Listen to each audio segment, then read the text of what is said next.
Mongols versus Korea, 1231 AD. Goryeo wore the siege that refused to end.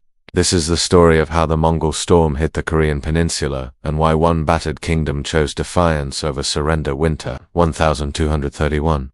The wind off the Yalu bites like a blade. Along the northern frontier, Korean watchtowers stare into a white horizon, and then not raiders, not scouts, an entire world on horseback. Tens of thousands of Mongol riders spill across the frozen river as if the river were a road built for them. They come fast, silent, and organized, with banners that don't flap so much as glide. The Goryeo court in Kassel has heard the rumor cities in the north erased in days, armies collapsing without a proper battle. But rumors don't shake palace walls until they become smoke. Here's the part most people don't expect. The Mongols weren't testing Korea.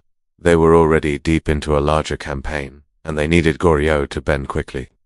That urgency made them ruthless, and also strangely vulnerable. A brash Mongol commander named Sartai rides ahead of the invasion, promising mercy if gates open, annihilation if they don't. Korea answers him with arrows. The first fortresses fall. Refugees choke the roads south, and somewhere between the burning towns and the terrified court, a single decision is made, one that will keep this war alive far longer than anyone alive in 1231 can imagine. Because when the Mongols reach the walls they expect to break, they find something that doesn't behave like a wall at all. And the question hanging over everything is simple. What exactly are the Koreans trying to defend? Land, honor, or time itself? The thunder from the north, the first snow of that winter, should have meant silence. In Goryeo, snow was the season when roads closed, rivers hardened, and armies, if they were wise, waited for spring. But wisdom was a luxury the north no longer had. In Kassong, the royal capital, the court lived with a quiet arrogance shaped by centuries of survival. They had outlasted heat and pressure, endured jerk and threats, and learned the rhythm of frontier fear. Northern war came in pulses, they told themselves. It raided, it demanded tribute, then it retreated back into the forests and plains. Korea had a language for that kind of danger. It was predictable, it was manageable. The Mongols were not that kind of danger. They did not emerge from one tribe or one border dispute. They came from a whirlwind that had already swallowed half of Asia in the years before 1231. Their riders had rolled west through Central Asia, broken empires that seemed unbreakable, and turned once proud capitals into fields of ash. Their armies moved like a weather system, fast, cold, and uninterested in local meaning. When they appeared at a frontier, it wasn't to negotiate a little, it was to rearrange the map. Goryeo had watched this from a distance at first, like someone watching a fire across a valley. Terrible, yes, but far away. Then the fire reached the valley's edge. The spark, strangely, was not a deliberate Mongol choice to invade Korea. It was a collision of empires on the move. The Mongols were hunting the last remnants of the Jin dynasty and the steppe groups that had once dominated Manchuria. Korea's northern border sat beside that chaos like a wooden wall beside a stampede. Refugees, deserters, and minor warlords flooded across the frontier. Some begged for food. Some demanded shelter. Some demanded armies. One of these groups was the last offensive breath of the heathen. They were beaten, starving, and furious. They pushed into Goryeo territory, not because Korea was their enemy, but because it was that Goryeo fought them hard. And in doing so, Korea unintentionally marked itself on the Mongol map. The Mongols interpreted the battle in their own unforgiving logic. The heathen were their prey. Anyone who sheltered prey was part of the hunt, and anyone who killed prey without Mongol permission was either defiant or foolish. Both were reasons to intervene. But there was another reason too, quieter and more practical. Korea was wealthy. The peninsula produced grain, textiles, metal, and skilled artisans. It also bordered the sea, a boundary the Mongols had not yet mastered. If Goryeo bent now, it would become a convenient ally, a supply base, and a door toward Japan. If it didn't bend, it would become a lesson, so the Mongols sent an envoy. In that age were not polite visitors. They were the sharp edge of empire. The Mongol envoy arrived with a message stripped of ornament: submit, become a tributary state, send hostages and open roads for Mongol troops. In exchange, your dynasty lives. Refuse, and it doesn't. Goryeo's court argued the way courts always do when death knocks softly. Some ministers wanted time, some wanted safety, some wanted pride. The king listened in silence, his knuckles white on the armrest as the palace lamps hissed. It wasn't just a choice between war and peace. It was a choice between two kinds of fear. Fear of the Mongols, and fear of what surrender would do to the kingdom from the inside. Because surrender wasn't only tribute, it meant acknowledging foreign supremacy. It meant admitting that the heaven over Korea had shifted, for a Confucian state built on hierarchy and cosmic order. That was a spiritual fracture as much as a political one. In the end, the court gave an answer that was neither full submission nor clear refusal. Goryeo would cooperate, they said, but not bow fully. They would pay something, but not everything. They would talk. The Mongols heard one word: no. In late 1231, Sate, one of Gedai Khan's senior generals, was dispatched south.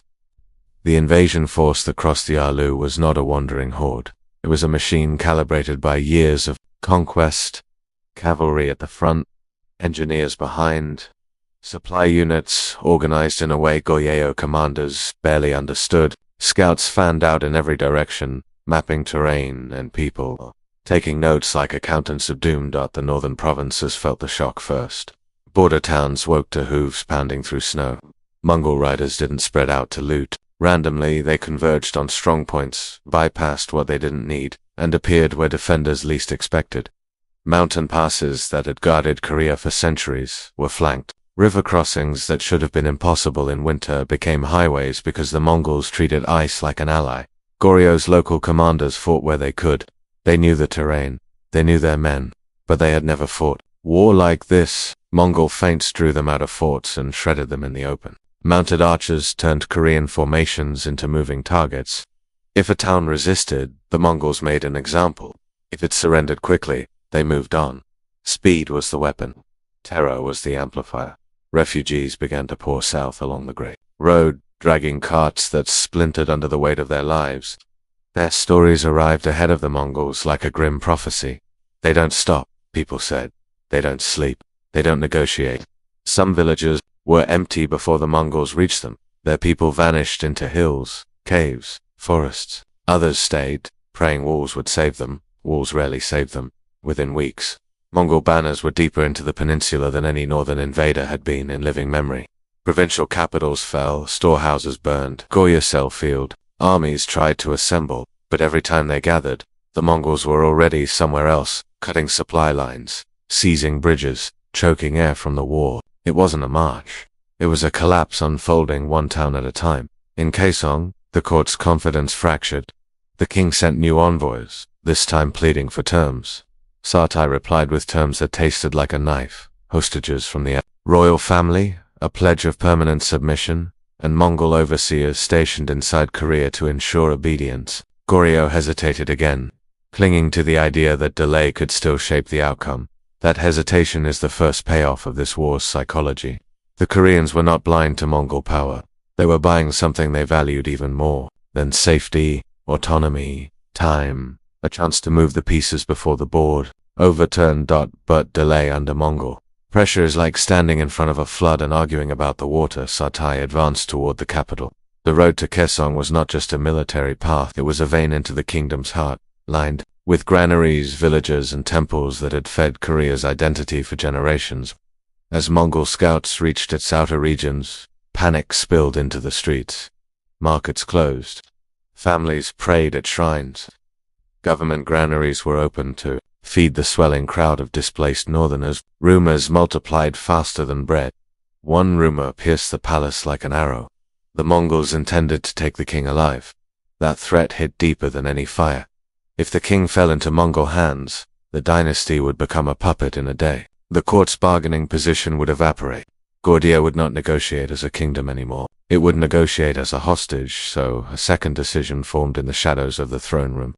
It wasn't yet a spoken plan, but it moved among ministers like a shared heartbeat. If the Mongols were coming to the center, then the center had to move.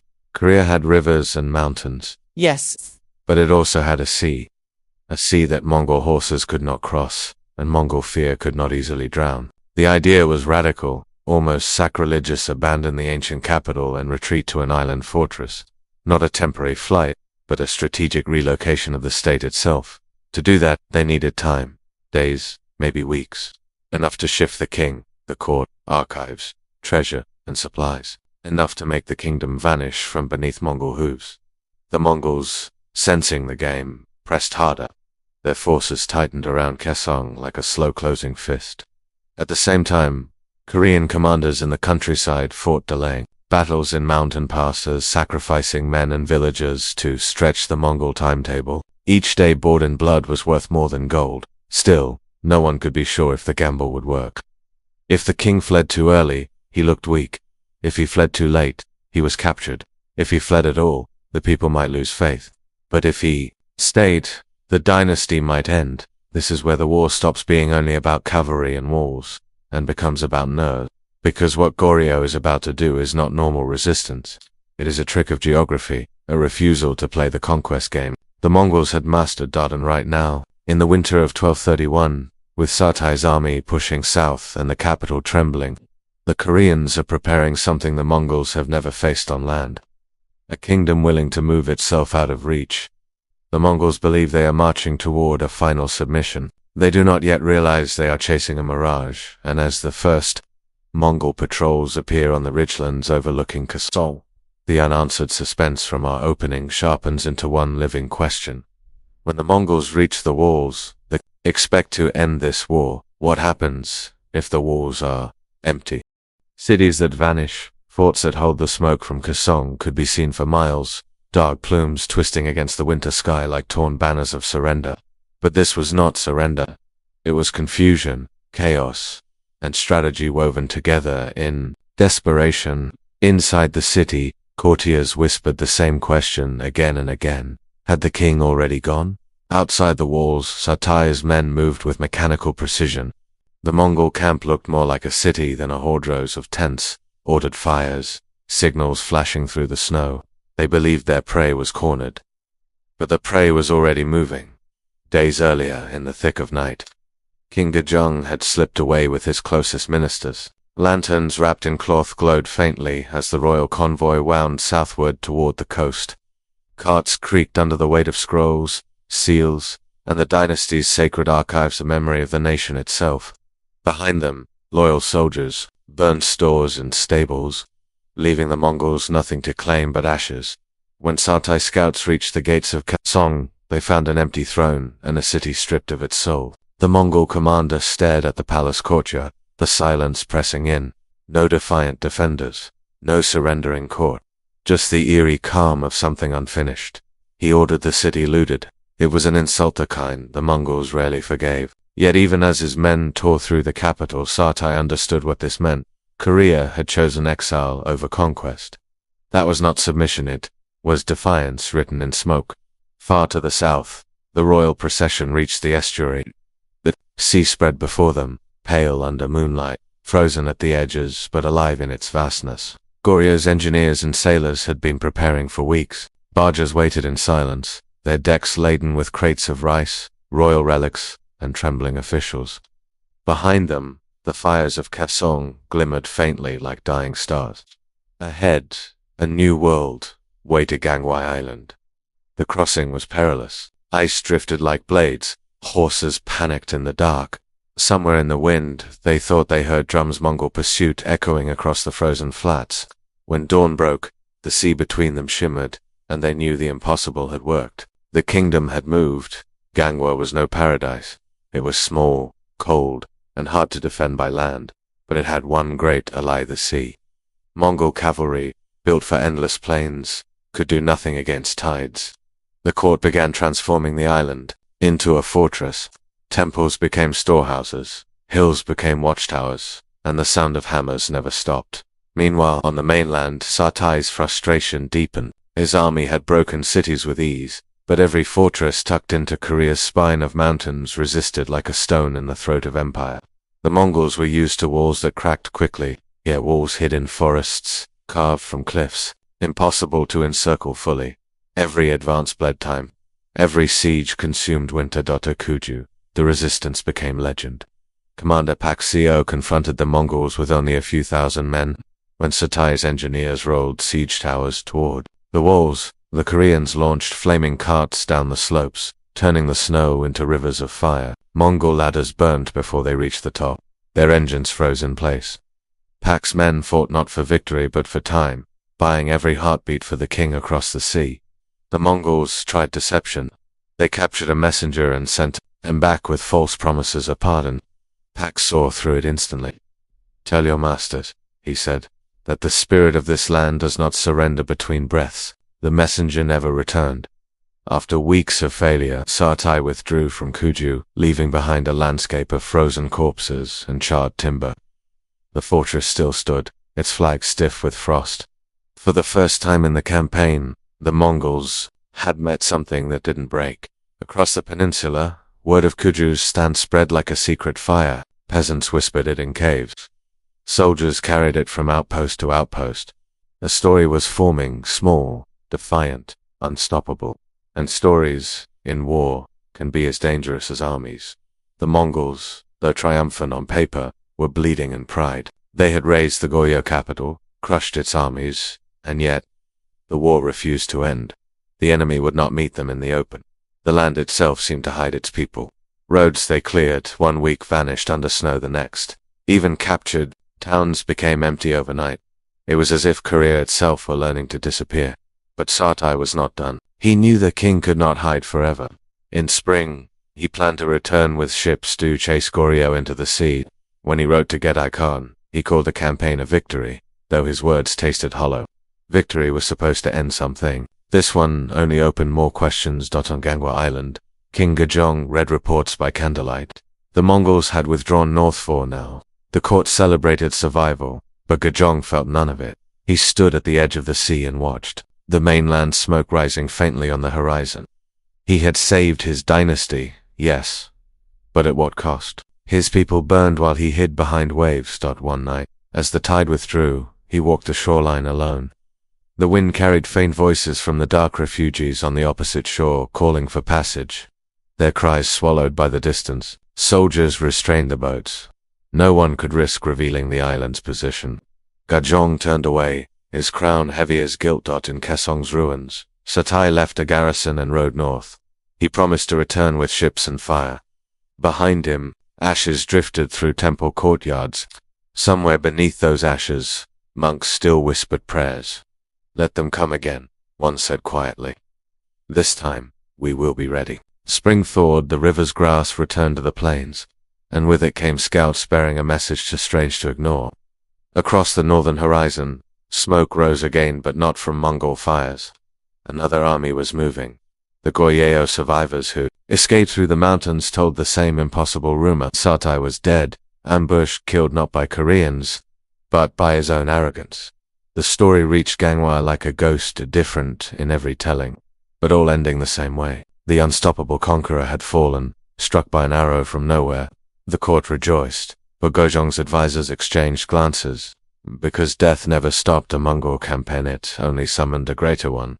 And even as bells rang on Gang Island, far beyond the sea, new riders were already gathering in the steppe, their banners sharp against the dawn. The storm was not over. It was only changing shape. The island gamble, the sea, became Goryeo's last wall. From the towers of Gangwa Island, the mainland looked like another world, smoked thick, broken, and far away. Yet even here, the sound of war carried across the water. Every wind seemed to bring it, faint hoofbeats, ghostly horns, the echo of a siege that refused to end. When King Gejong stepped onto the island for the first time, it wasn't triumph that filled him, it was unease. Gangwa was safe, yes, but safety can rot. The ministers bowed, soldiers drilled, temples became fortresses, and the capital reassembled itself in miniature. But the king knew this floating city was built on borrowed time. The Mongols always came back. Across the channel, Sartai's ashes cooled in the snow. His death did not end the invasion. It transformed it. In Karakoram, the great Khan received word of his commander's failure. The report was short, the meaning heavy. A tributary kingdom had not submitted, and one of his generals was dead. For a Mongol ruler, that was not a setback, it was an insult carved in bone. Months later, new banners appeared in the north. The next expedition was larger, meaner, and led by men who had learned from Sartai's mistakes. They carried siege engines, blacksmiths, and builders to craft ships. For the first time, the Mongols looked toward the sea. Goryeo's spies saw the preparations and panicked. They sent messages to the island, each one darker than the last. They're learning the tides, they're cutting forests for boats, they're building something that moves like the wind. King Gejong gathered his council. The room smelled of salt and fear. Some ministers urged immediate surrender, better humiliation than annihilation. Others argued that surrender would only make them vassals waiting to die slowly. One scholar, old and frail, leaned on his staff and said quietly, "If they come across the sea, let the sea decide who owns this land." So the court dug deeper into the island. Monks offered prayers. Engineers built watchtowers with signal fires. Blacksmiths forged weapons from melted temple bells. Fishermen became scouts, mapping every current and hidden reef.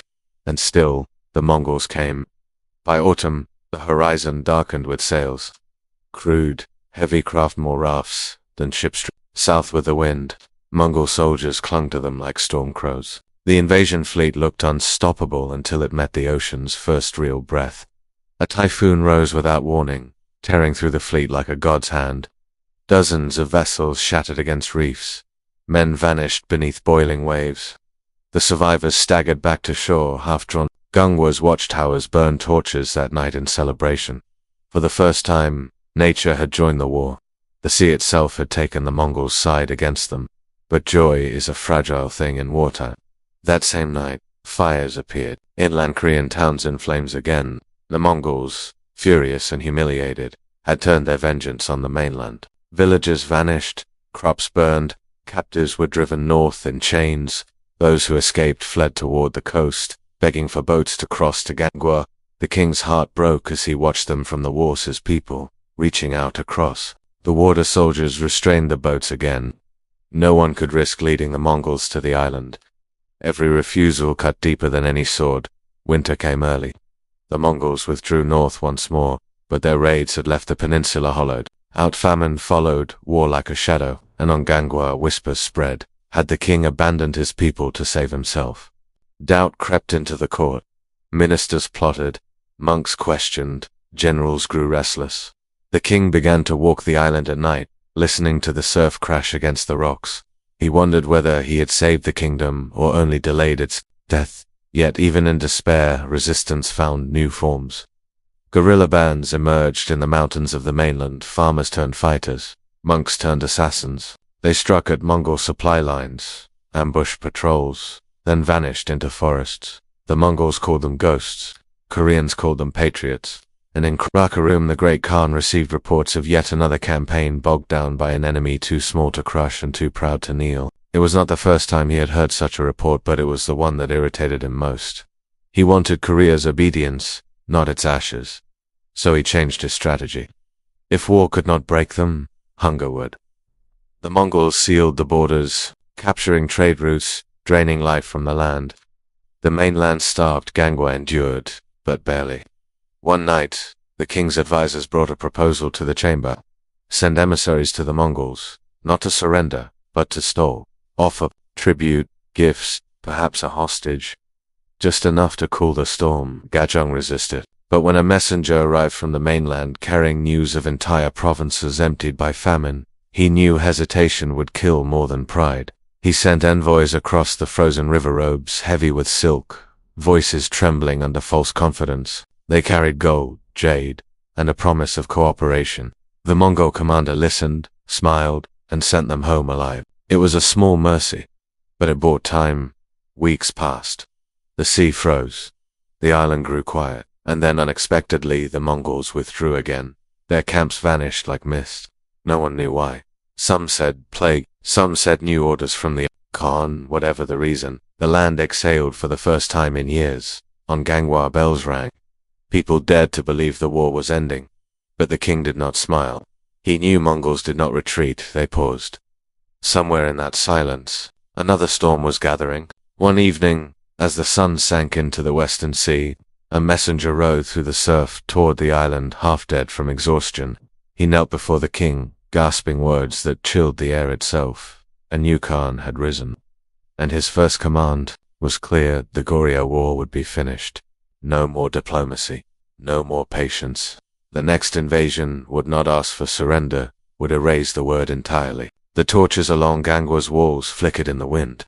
The horizon, once peaceful, seemed darker than ever. The sea that had saved them once now looked like a mirror of doom. And as the king stood on the rampart, listening to the tide whisper against the stones, a thought gripped him like a cold hand. What if the Mongols had finally learned how to cross it? A siege without an end. The winter of 1232 arrived like a quiet assassin. The rivers froze again, the mountains sealed their passes. And for a brief moment Goryeo, breath shallow, fragile, uncertain. But peace in those years was never more than a rumor carried on the wind. In the north, the Mongols were not gone. They were waiting. The death of one Khan had only sharpened the will of the next. Goday's orders were absolute. Korea must submit. Completely and permanently. Tribute was no longer enough. When the scouts brought word that the Mongol banners were returning, the panic on the mainland was quieter this time. No screams, no rush for the ports. People had learned what to expect. They hid their grain early, moved families into mountain caves, and burned bridges before the invaders could use them. Resistance had become instinct, but instinct cannot stop an empire. The Mongol army crossed the Yalu once more, their horses armored, their engineers better prepared. Behind them came supply trains and blacksmiths to build what Sartai never could, a fleet. The sound of axes echoed through the forests of the north as they cut entire valleys bare for timber. The plan was simple. If the sea had denied them once, they would conquer it piece by piece. On Gangwa Island, watchmen saw smoke rising on the horizon again. The court fell silent. The king ordered the signal fires lit, but this time, the flame felt different. The Mongols were adapting. The sea was no longer a wall. It was a bridge in the making. Across the peninsula, Korean fortresses prepared for yet another siege. Kuju still stood, scarred, but proud. Its commander's descendants vowed never to let the gates fall. Smaller garrisons followed the example. These were not grand battles. They were slow, grinding duels between patience and hunger. Mongol commanders discovered that every mountain, every ravine, every temple could become a battlefield. The Mongols advanced anyway. Town after town fell, but not as easily as before. Villagers poisoned wells, hid stores, and fled into hills. Before the invaders arrived, it was a war that refused to give satisfaction. Every victory felt hollow, every city taken, already empty dot in one captured town. A Mongol officer found the marketplace abandoned, stalls burned, livestock gone. Only a single banner remained on the governor's hall, painted with one word in bold black ink: still here. Those two words spread like wildfire among the Mongols. They had come to conquer, not to chase ghosts. Yet every time they looked, Korea seemed to vanish again. And then came the year the war changed its skin. A Mongol fleet, hundreds strong, finally launched southward. They sailed clumsily, ships built by force rather than craft, but their numbers made the sea look armored. From Gangwa's watchtowers the horizon turned black with movement. King Gojong stood at the rampart, watching those distant shapes approach. Through the mist, the island's priests prayed aloud. The soldiers sharpened blades that might never be used. The Mongols made it halfway before the sea decided otherwise. A storm rose from the southwest, sudden and furious, as if the heavens themselves had chosen sides. The wind howled through the masts. Waves devoured the ship's hull. Those who tried to turn back were dashed against the rocks. By dawn, the horizon was littered with debris, planks, bodies, broken armor. The survivors limped home. And for the second time Gangwa's bells rang. But the celebration was muted now. People no longer believed in endings. They knew the Mongols would return, as they always did. And return they did. This time, they came not to burn, but to build. They fortified their own camps, planted fields, and dug in as if they meant to stay forever. Goryeo's defenders realized with horror that the invaders were no longer fighting a campaign, they were settling one. Years began to blur. Raids turned to negotiations, truces to betrayals. Mongol envoys came to Gangwa bearing offers of peace, but every agreement carried a knife in its shadow. Goryeo would pay tribute, then rebel in silence. The Mongols would withdraw, then return, twice as strong. The war had no seasons anymore. It was a permanent condition. Children grew up knowing no world outside the siege. Merchants traded stories of villages rebuilt and burned again. Farmers sowed grain on the ashes of last year's harvest. It was a rhythm of survival, not victory. In the royal court, time turned heavy. The king aged behind his defenses, his beard silvering, his eyes distant.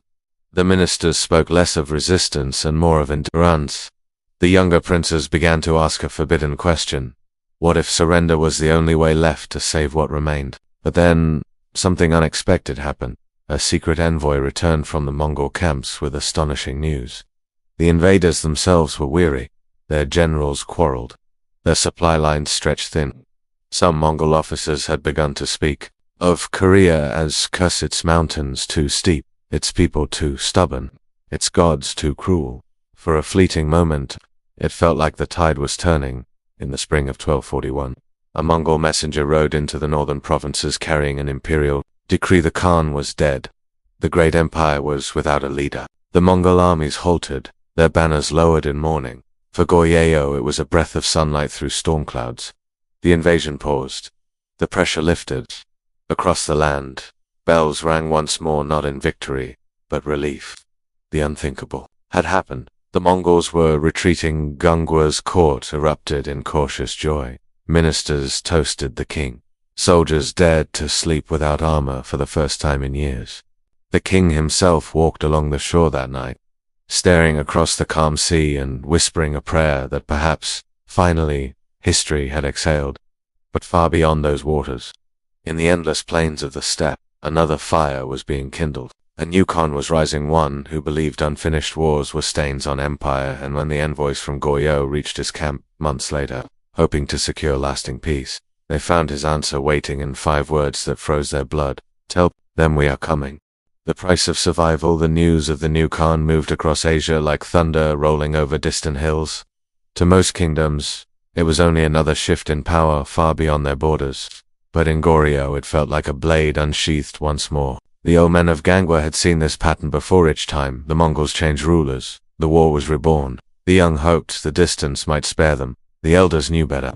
Winter thickened across the peninsula. On the mainland, ash from old raids still clung to temple stones, and forests grew over graves that had no names left. Farmers whispered prayers as they plowed frozen fields, glancing at the northern sky as though expecting to see banners there. Again, and then they did. In 1253, a Mongol army greater than any before, it appeared along the Yalu. It came not as a raid, but as a judgment. The new Khan wanted total obedience, and the message was clear. This time, Korea would kneel or cease to exist. The first cities fell faster than ever. The Mongols no longer wasted arrows on walls.